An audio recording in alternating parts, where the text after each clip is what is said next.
I think we're on the edge of the next downturn.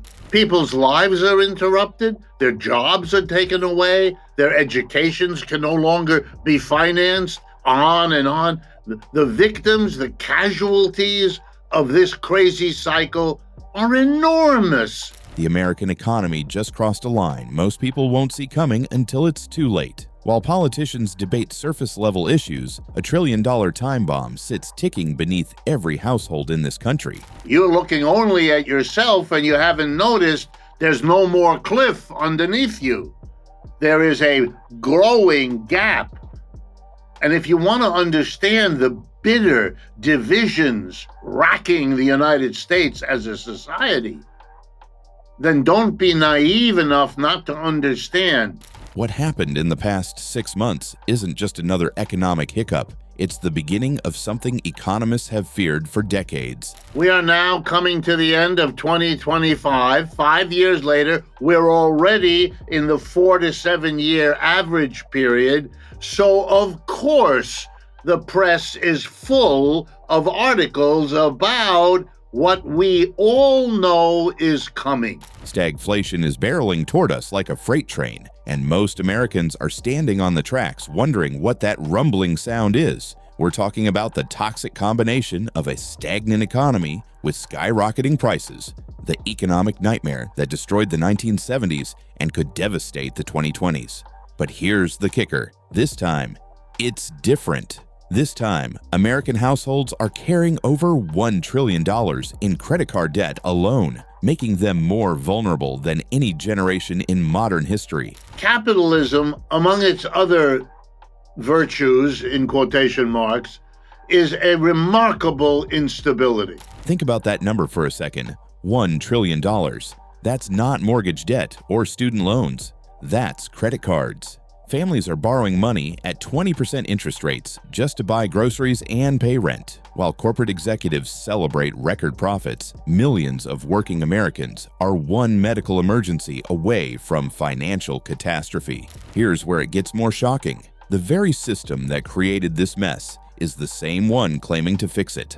Politicians promise solutions while taking donations from the same corporations, squeezing workers dry. They speak about economic recovery while half of all consumer spending comes from just 10% of the population, the wealthy elite who can still afford rising prices. If you every few years throw millions of people out of work, force bankruptcy on tens of thousands, particularly of smaller and medium-sized businesses, those people are going to become critical of an economic system that works like that. Unemployment sits at 4.3%, which sounds reasonable until you realize that's 7 million people desperately seeking work they can't find. Meanwhile, 25 to 30% of our industrial capacity sits idle. Empty factories, unused equipment, workers ready to produce goods the country desperately needs. Capitalism has created the bizarre situation where we have jobless people, idle machinery, and unmet needs, but somehow can't connect these dots. And so companies around the world are changing where they sell their goods. They're not going to do business in the United States. The Trump administration's tariff policies have turned global trade into a casino where no business can predict tomorrow's costs. Companies that once planned American expansions are now looking elsewhere. When ICE raids arrest 400 South Korean workers at a Georgia battery plant, the message to international investors becomes crystal clear. America talks about welcoming business, then raids the companies brave enough to actually invest here. They've long ago given up stopping this instability. Capitalism has tried for centuries to stop this instability. This statement will reveal the worst part. The people making these decisions, the employer class that represents just 3% of Americans, control both sides of your financial life. They decide whether you get hired and at what wage. They also set the prices you pay for everything from groceries to gasoline.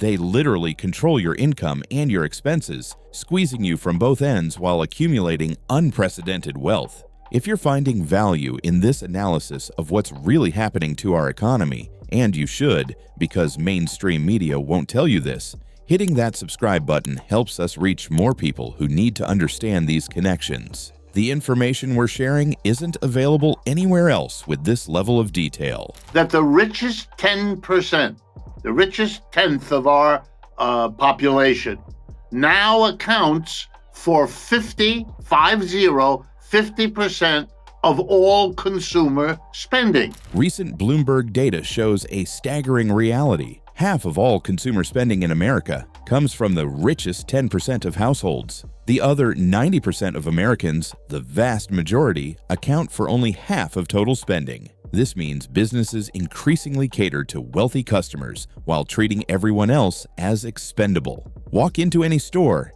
and you'll see this playing out. Elegant service and selection for those who can pay premium prices, bare minimum effort for everyone else. We, the rest of us, the 90%, the vast majority, can't afford as the prices go up. Housing costs have exploded beyond recognition. Young adults find themselves priced out of entire metropolitan areas, while rent consumes 40 to 50% of household income. Healthcare represents perhaps the cruelest contradiction. The world's wealthiest nation spends more per capita than anywhere else, yet families delay medical care because they can't afford it. A single ambulance ride costs more than most people earn in a month. We like to give them different names, but they're all right on schedule. They all happen every 4 to 7 years. But here's where the story takes a dramatic turn. Something fundamental is shifting in American consciousness. Workers across industries once considered untouchable are going on strike. Teachers, healthcare workers, warehouse employees, tech workers, people who never thought they'd join a picket line are discovering the power of collective action.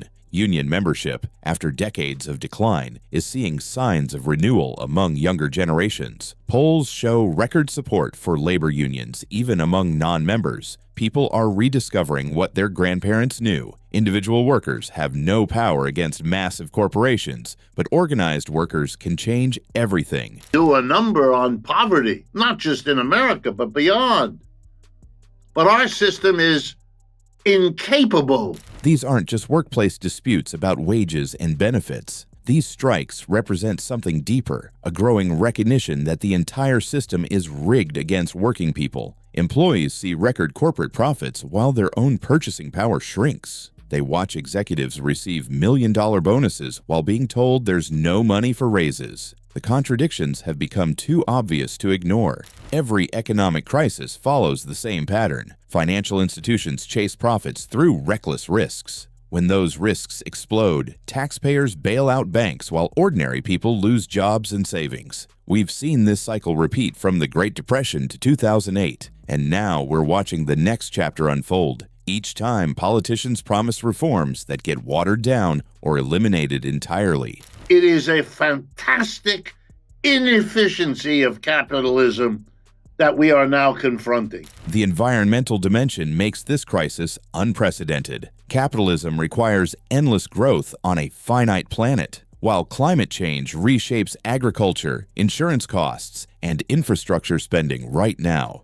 Here's the truly shocking revelation. This isn't a temporary downturn that better regulations can fix. These are predictable outcomes of a system designed to concentrate wealth in the hands of the few. When workers' productivity increases but wages stagnate, that's deliberate. When corporations automate jobs to increase profits rather than necessity, that's a choice prioritizing shareholders over human welfare. And we sure need the output to deal with the poverty that haunts us, but we have a capitalism can't put these things together. The wealth gap has reached levels not seen since the Gilded Age. The richest fraction of 1% controls more wealth than the bottom half of all Americans combined. This isn't the natural result of talent or hard work. It's the mathematical outcome of a system that channels value created by workers into the pockets of owners and investors. Meanwhile, political campaigns depend on wealthy donors and corporations. Lobbying shapes legislation while regulatory agencies are staffed by people rotating between government and private industry. Wealth translates directly into political influence, ensuring rules protect those who already have the most. So imposing a tax on the goods and services that come into the United States is the United States government interfering in global markets. The global dimension compounds every problem. Corporations seek the cheapest labor worldwide, and manufacturing jobs disappear from American communities, not from technological necessity, but to increase profits. This pursuit has hollowed out entire regions, leaving shuttered factories and social decay. This is where everything connects. The household debt crisis, stagnant wages, rising costs, environmental degradation, political dysfunction. These aren't separate problems requiring separate solutions. They're interconnected symptoms of a system that prioritizes profit over people, short-term gains over long-term sustainability, and private wealth over public welfare. Just imagine what we could produce with the 7 million unemployed we just talked about if they were given the jobs.